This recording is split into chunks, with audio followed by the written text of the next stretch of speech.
Hello বন্ধুরা, ব্লগের প্রথমেই সবাইকে জানাই শুভ নববর্ষ। আজকে পয়লা বৈশাখের দিনটা আমি কেমন করে কাটালাম, কি করলাম, সব এই ব্লগে তোমাদের সাথে শেয়ার করব। এই পয়লা বৈশাখের দিনে আমি সবচেয়ে সুন্দর একটা গিফট পেয়েছি, সেটা হলো আমার গাছে প্রথম ফুল ফুটেছে। এই যে আমাদের বাড়ির পিছনে আমি কয়েকটা গাছ লাগিয়েছিলাম, সেই গাছে ফুল ফুটেছে। এটা আমার কাছে খুব আনন্দের বিষয়। তারপর দিনের প্রথমেই স্নান টান করে আমি ঘরে পুজো সেরে ফেললাম।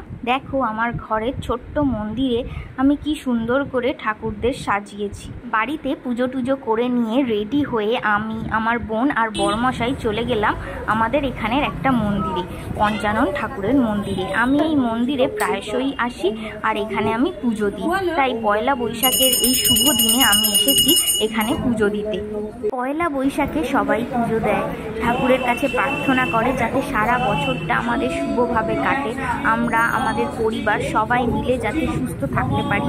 সেই প্রার্থনা নিয়ে আমি আজকে পুজো দিতে গেছিলাম, অঞ্জলি দিয়েছি, খুব সুন্দরভাবে আজকে পুজো দিয়েছি। কে মন্দিরে বেশ ভিড় ছিল, কিন্তু আমি এই মন্দিরে বারবার আসি।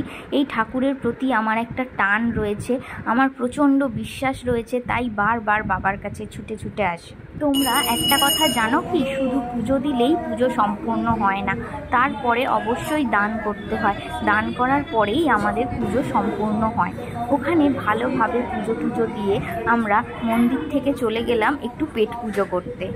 তারপর টেস্ট অ্যান্ড বাইটস থেকে তিনজনে খেয়ে নিলাম। খেয়ে নিয়ে প্রচণ্ড গরম ছিল, তাই জন্য তাড়াতাড়ি বাড়ি চলে এলাম। বাড়িতে এসে গ্লুকন-ডির জল তিনজনে খেয়ে নিলাম। আজকের এই মিনি ব্লগটা তোমাদের সাথে শেয়ার করলাম। তোমাদের কেমন লাগলো অবশ্যই জানিও। Bye bye.